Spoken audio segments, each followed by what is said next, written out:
وعلیکم السلام ورحمۃ اللہ وبرکاتہ۔ بھائی، ہو سکتا ہے یا نہیں ہو سکتا، اس بات کو چھوڑیں۔ اگر کوئی بندہ فوت ہو جائے اور اس کا 2-3 جگہوں پہ جنازہ پڑھا جائے تو اس میں کوئی تنگی والی بات نہیں ہے، اس پہ بحث نہیں کرنی چاہیے۔ حضرت امیر حمزہ رضی اللہ عنہ کا جنازہ پڑھا گیا اس وقت بھی جب وہ شہید ہوئے تھے، پھر 8 سال کے بعد بھی نبی علیہ السلام نے اس کا جنازہ پڑھا۔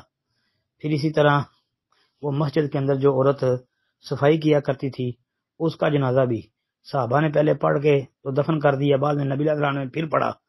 تو بس یہ یاد رکھیں کہ ایک میت کا جنازہ ایک سے زیادہ دفعہ پڑھا جا سکتا ہے، اس میں آپ کو پریشان ہونے کی ضرورت نہیں ہے۔ مثلا جس طرح بعض ہمارے مشائخ علماء کرام دنیا سے جاتے ہیں، جس طرح کہ ابھی محترم فضیلت الشیخ مفتی عبید اللہ خان عفیف رحمہ اللہ رحمتاً واسعہ، ان کا نماز جنازہ جو تھا، تو اس طرح اگر ایک جگہ پر جنازے کا اہتمام کیا جائے پھر ان کو اس کے اصل علاقے کی طرف لے جائیں تو کوئی حرج والی بات نہیں ہے۔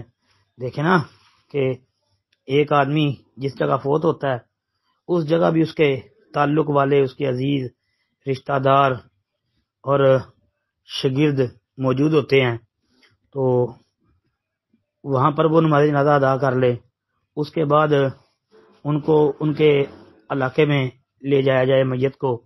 تو اب سارے احباب جو ہیں وہاں نہیں پہنچ سکتے، تو وہ جو ادھر سے ادھر نہیں آئے وہ ادھر جنازہ پڑھ لیں، تو اس میں کوئی حرج والی بات نہیں۔ تو اتنی لمبی چوڑی وہی صاحب نے جو بھیجی ہے، تو میری اصل میں طبیعت ٹھیک ہوتی تو میں اس کا بڑا ہی تفصیلی جواب عرض کرتا۔